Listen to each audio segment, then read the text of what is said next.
Meu nome é Sandro Caio Nascimento. Vou apresentar aqui o meu trabalho da disciplina interdisciplinar do semestre do curso de História. Minha turma é FLC 26761 e o nome da minha tutora é Franciele de Lima Gé.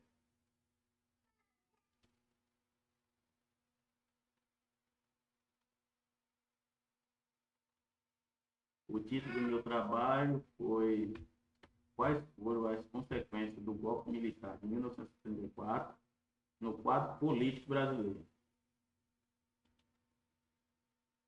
Vou ler aqui um pouco da minha introdução, alguns trechos da minha introdução para dar ênfase no trabalho. Mesmo que já se encontrava nos planos dos civis, militares e até mesmo do americano, o golpe militar deu início após a tomada da posse de João Goulart, conhecido como João. Em 1961, pois todavia os americanos, na época, foram investigados de ter financiado campanha de política. Entretanto, não parou por aí. Os principais jornais daquela época circulavam a favor do golpe militar, que era conhecido como Rede de Democracia. Idealizado por pessoas contra a proposta do governo, a ditadura deixou um vasto rastro de mortes, desaparecidos, desigualdades sociais, inflação altíssima e corrupção não investigada, de modo que a época ficou marcada com a não liberdade das pessoas de se posicionar sobre o golpe.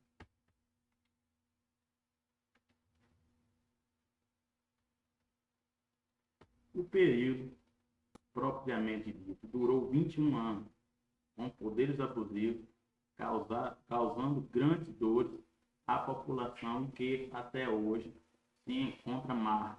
Além do mais, em pleno século XXI, militares, juntamente com o exército e pessoas desinformadas, ensaiaram um novo golpe antes mesmo da eleição no Brasil de 2022. Com isso, trazendo dor novamente às memórias das pessoas que conviveu com a ditadura. O golpe militar de 1964. O golpe militar de 1964 foi um resultado de conspirações realizadas por grupos conservadores da sociedade brasileira e deu início a um período de ditadura no Brasil. João Goulart foi o presidente que sofreu o golpe. Político trabalhista, filiado ao PTB, que assumiu a presidência em 1961, logo após a renúncia de Jânio Quadros. Em seu governo, ele criou as reformas de base, principalmente reforma agrária, reforma tributária, eleitoral, bancária e educacional. A que mais foi discutida foi a reforma agrária. Foi o estupim da ditadura de 64. Na reforma agrária, esse João Goulart defendia que terras com mais de 500 hectares, se não fosse produtiva, teria de virar título público, sendo desapropriada e pertencente ao governo. Com isso, impulsionou a discórdia entre o governo e seu adversário.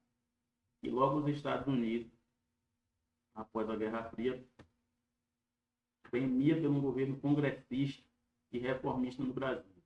Por meio da CIA, sua agência de inteligência, financiou o IPE, um instituto de pesquisa e estudo, que era visto como formar uma nova elite política ideologicamente orientada para uma modernização conservadora do capitalismo brasileiro.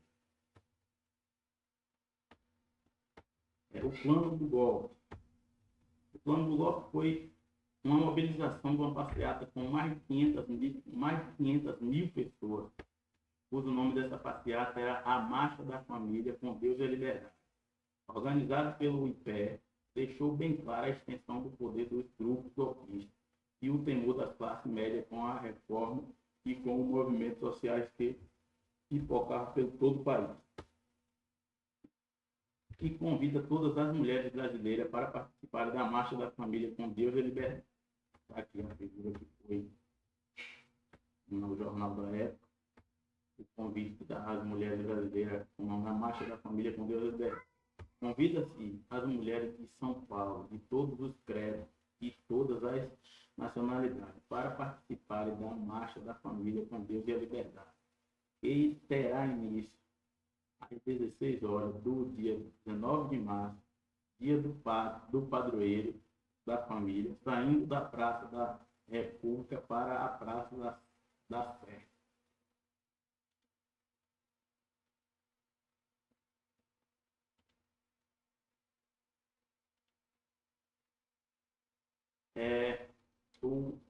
O golpe de 64 é reflexão na recente política.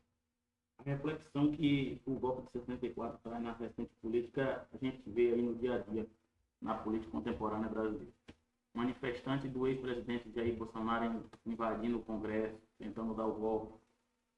Articulação de militares do Exército, planejando o assassinato do atual presidente, Luiz Inácio Lula, e o ministro do STF, Alexandre de Moraes. E também a manifestação pedindo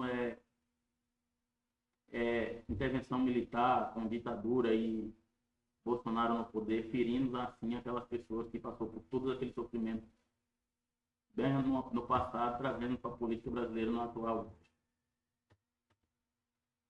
Aqui está os resultados de discussões do encontrado no trabalho.